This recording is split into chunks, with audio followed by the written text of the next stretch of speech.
Good day everyone, my name is Brian Richmond J. Tuazon. I'm from BSc 1F. And now I will discuss the topic, rolling motion of the subject, Physics for Engineers.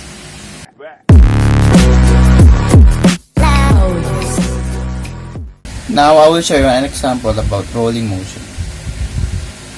A car with tires of radius 31 cm drives on a road at a 70 miles per hour speed. A. Calculate the angular speed of the tires. B.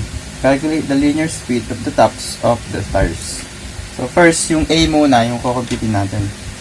Calculate the angular speed of the tires.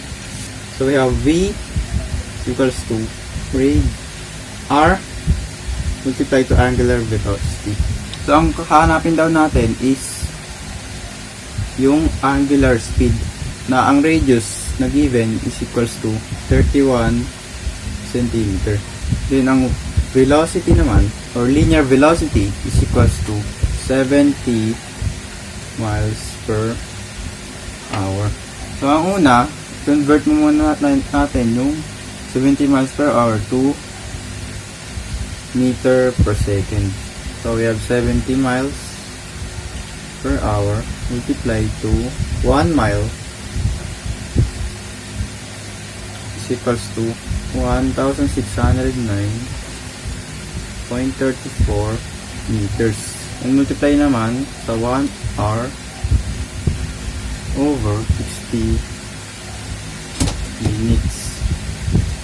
Then yung 60 minutes, ko-convert naman siya sa seconds na 1 minute is equals to 60 seconds. Kaya ang kakalabasan niyan is equals to 31.293 meter per second.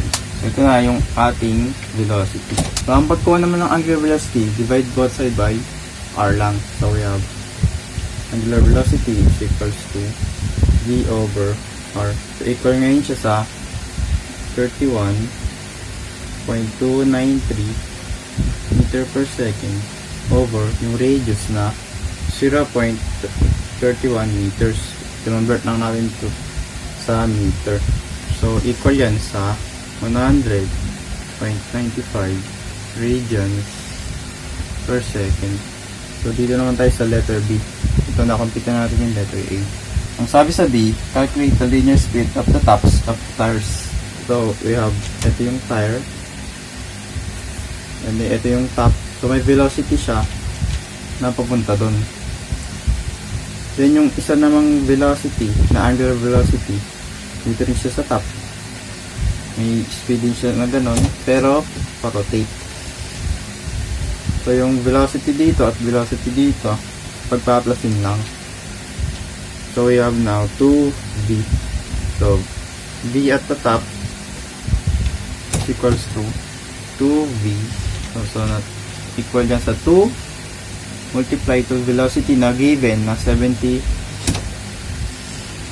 miles per hour. And ang magiging sagot dyan is equals to 140 miles per hour. Then kung ay nahanap naman na sagot is meter per second, i-convert lang ulit natin siya gamit ko. So ito na yung final answer.